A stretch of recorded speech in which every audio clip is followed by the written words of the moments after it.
Hi there, and welcome to the Celeb Tea. Britney's life has unfolded in a way that many predicted, yet she continues to insist she is misunderstood. For years, she has been seen by critics as someone chasing financial security rather than stability in her personal life. The public narrative surrounding her is one of ambition turned sour, dreams of celebrity marriages, reality TV fame, and lucrative opportunities that never quite developed into what she imagined. At one point, she believed she could secure a lasting position in the spotlight by becoming a basketball wife. That dream quickly fell apart. She left that chapter behind and, for a time, turned her attention back to rapper Kevin Gates, seemingly hoping to step into the role of a rapper's wife. But just as with basketball wives, that plan also dissolved. Whether she left the show on her own or was let go remains unclear, but the fact remains that it did not grant her the platform or permanence she was aiming for. Britney then attempted to redefine herself as an author, positioning herself as a bold, unfiltered voice in the world of celebrity gossip and relationships.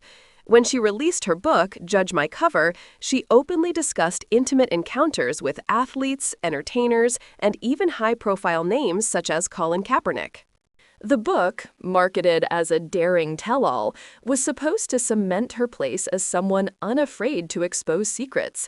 She seemed to want to follow in the footsteps of notorious figures like Karine Superhead Steffens, who built a controversial but lasting brand by recounting her relationships with famous men. Yet, Britney's book failed to deliver the same kind of long-term impact, and once again, the spotlight dimmed. In interviews and podcasts, Britney tried to control the narrative around her past. She insisted that she had only been with 35 men, a number that sparked both skepticism and mockery. In one conversation, she admitted to sleeping with 3 men in a single night, which led people to openly question the accuracy of her claims. Critics like Lil Boosie pointed out that the numbers didn't add up, accusing her of playing with the truth and insulting the intelligence of her audience. Adding to the scrutiny, Britney revealed on air that over half of her sexual experiences consisted of one-night stands. This shocked many listeners, who were quick to compare her confessions with their own standards of relationships and intimacy. Where others claimed long-term connections, Britney's narrative seemed to underline a pattern of transactional or fleeting encounters. To her critics, it reinforced the idea that her greatest asset, and sometimes her only leverage, was her physical appeal. Over time, Britney made increasingly harsh statements about athletes. In multiple interviews, she described them as reckless, careless, and often unwilling to use protection. She went as far as suggesting that if a woman wanted financial security through a relationship, targeting athletes was the easiest way to achieve it. This perspective, unsurprisingly, caused uproar. Many accused her of deliberately grooming or manipulating young athletes with the intent of securing financial payouts in the form of child support or settlements. Her connection with PG Washington seemed to confirm those suspicions in the eyes of the public. She was spotted at his college games, building familiarity before the two eventually entered a relationship. Soon after, she became pregnant, and within a remarkably short period, PJ's financial future changed dramatically when he signed a multi-million-dollar contract.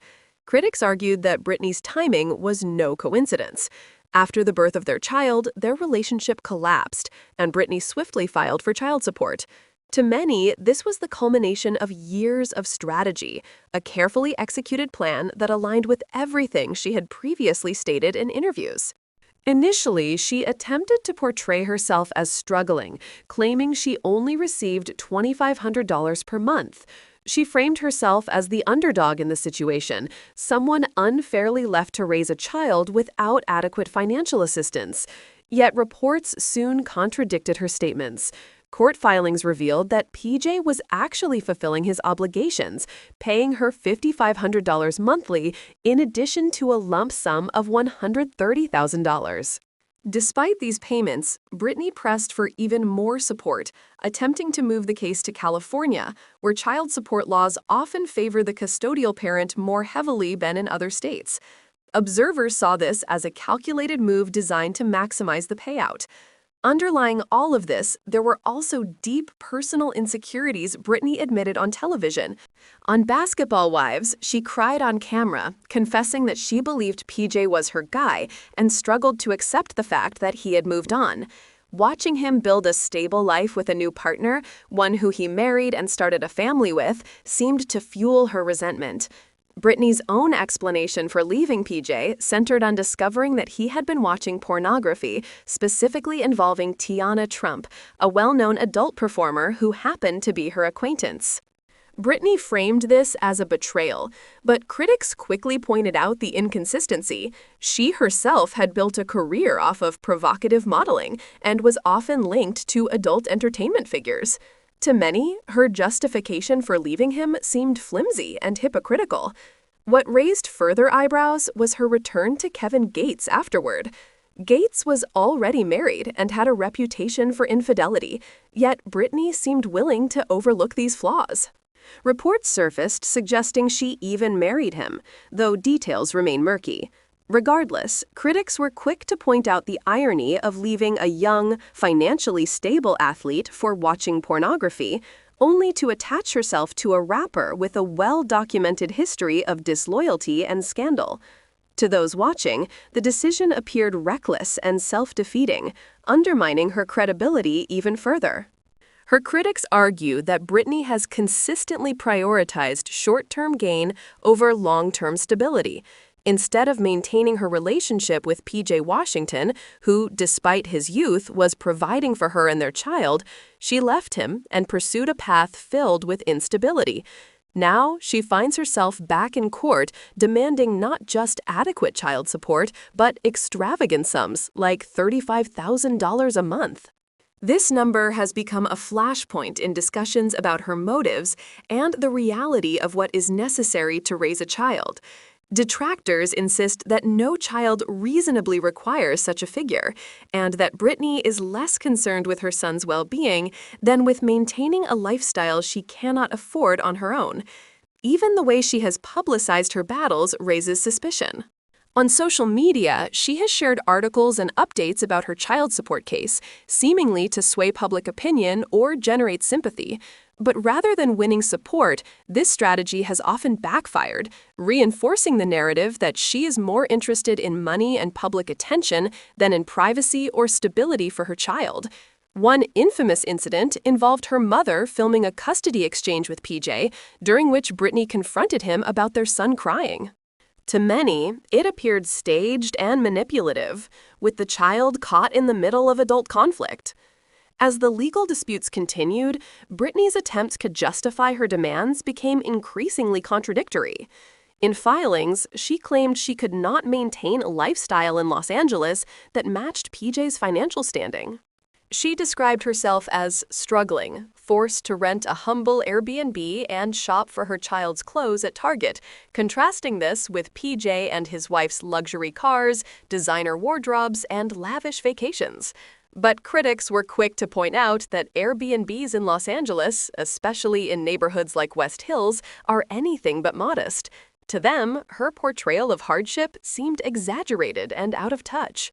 Her jealousy of PJ's new life also became apparent.